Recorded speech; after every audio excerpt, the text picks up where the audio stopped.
The stories behind this iconic Maine road sign. Why do so many Maine towns share names with foreign places? It's not always what you may think. There's a place in Lynchville, Maine, where Route 35 meets Route 5 that is both 23 miles from Denmark and 37 miles from Mexico. One direction is 14 miles to Norway and 25 miles to Sweden, the other, 46 miles to Peru and 94 miles to China. A tourist photo-worthy roadside sign directs travelers.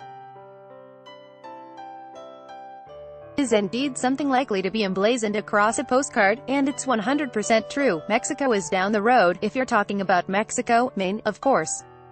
Ad choice advertising and red invented by Teeds. The peculiarity of how some of the state's 491 cities, towns, and plantations ended up making the map of Maine sound like the map of the world is an occasional point of conversation for local historians.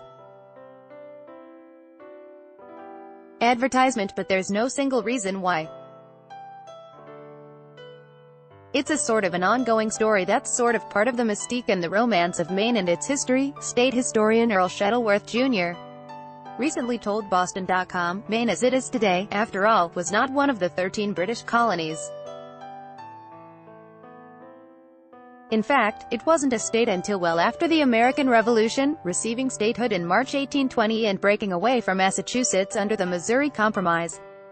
The change ushered in a period of growth through the Civil War for the young country's northern state, as the population rose and residents set up new towns, according to Shuttleworth, who said many were small, agricultural communities.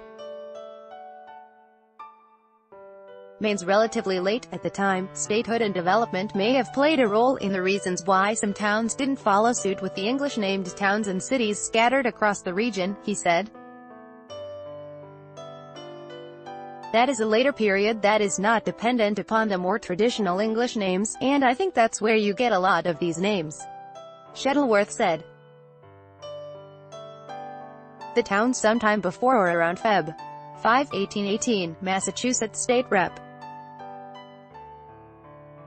Japheth Washburn brought a bill to the legislature to create a new town, one that broke apart from the existing town of Harlem, in what would become the state of Maine almost 2 years later. Advertisement: it was to be called Bloomville, but a fellow representative, one from Bloomfield, a town up the river, piped up, what if the change created problems for mail delivery? So Mr. Washburn chose instead the name China, which was the title of one of his favorite hymns and was not duplicated anywhere else in the United States, says China, Maine, Bicentennial History, a book published in 1975 that documents the town's formation. Washburn's quick thinking gave the town its name, although to this day it's unclear which hymn, exactly, is the town's namesake, according to Kelly Groton, a Town of China deputy clerk. It has nothing to do with the country as far as we know, she said. While some naming theories seem logical in many cases, some towns, like China and Norway, have quirky origin stories all their own. In an interview, Sue Dennison, a member and volunteer of the Norway Historical Society, was quick to point out the small town's simple, but perhaps misinterpreted, history of its name. This town was not founded by Norwegians, and we have nothing to do with the country, she said. Never have. The town intended its name to be Norridge, which legend says was the American Indian word for steep falls, a reference to the town's waterfall, according to Dennison. But for some reason, when the official paperwork came back from the state, the town found Norway scrawled out instead, she said. If there ever was a particular reason, it was certainly lost in time, since a fire at the town clerk's office in the 1840s turned all of Norway's original records to ash. Advertisement: I like to tell the story that the town is named what it's named because of a typo, Dennison said.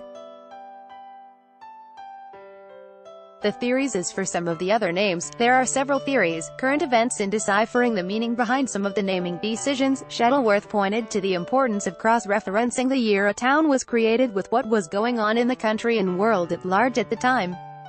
Perhaps most important to consider is how the 19th century news cycle operated. Newspapers largely reported state, national, and international news, overlooking the hyper-local and regional news of the day, he said.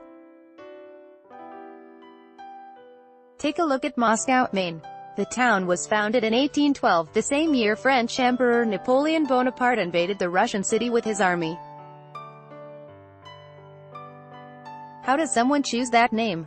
They were aware of what was going on, Shuttleworth said.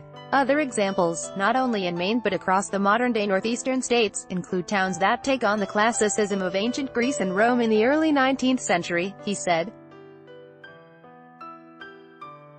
At the time the Greeks were seeking independence from the Ottoman Empire. The result in Maine could have been the creation of the towns of Troy and Athens, to name a couple, Shuttleworth said. A form of kinship in other theory is a hybrid between American interest in current events and a sense of American values.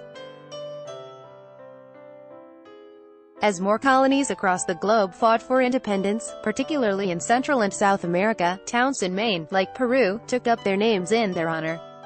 During the period while the Maine town, Peru, was developing, the South American colonies were breaking away from their respective rulers. The spirit of liberty and independence was rampant in the early part of the 19th century, wrote Ava Harriet Chadbourne, in her 1955 book, Maine Place Names and the Peopling of Its Towns. Peru was liberated from Spanish rule on July 28, 1821, and Peruvian independence was proclaimed on the same day. She continued in the book now cited as one of the definitive explanations on how some of the names came to be.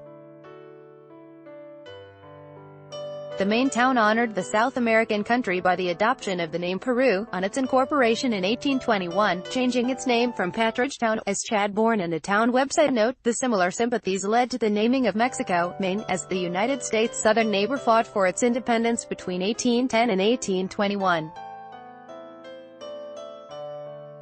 The inhabitants of the little plantation of Hallmanstown in Maine complimented the efforts of the Mexicans in their struggle for liberty by naming their own town for Mexico, on its incorporation in 1818, Chadbourne wrote. Immigration, location, literature, and religion elsewhere. Town names formed from several other influences, according to Shuttleworth, including some named after their settlers' native countries. Belfast, Maine, was settled in 1770 by Scottish-Irish families from Londonderry, New Hampshire, the town's website points out, although it may be hard to say if their nationality indeed played a role. Legend has it that the name Belfast, after the Northern Ireland city, was chosen by a coin toss, the website says. Other places are thought to be named because of their geography, where they are placed in relation to other foreign-named communities, although as Maine Public Radio reports, that theory is not necessarily the sole one for many towns.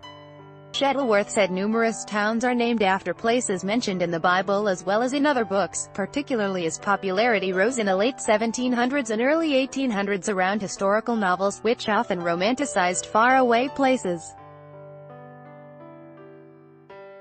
The tourists, despite the fact both China, Maine, and Norway, Maine, have absolutely no direct ties to the countries they share their names with, that doesn't stop foreign tourists from making an occasional visit.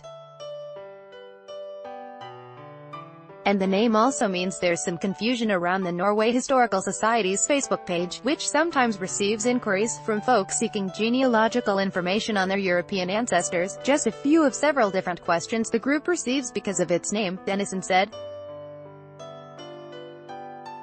They ask us questions about Norwegian architecture and glassware and all kinds of stuff, she said.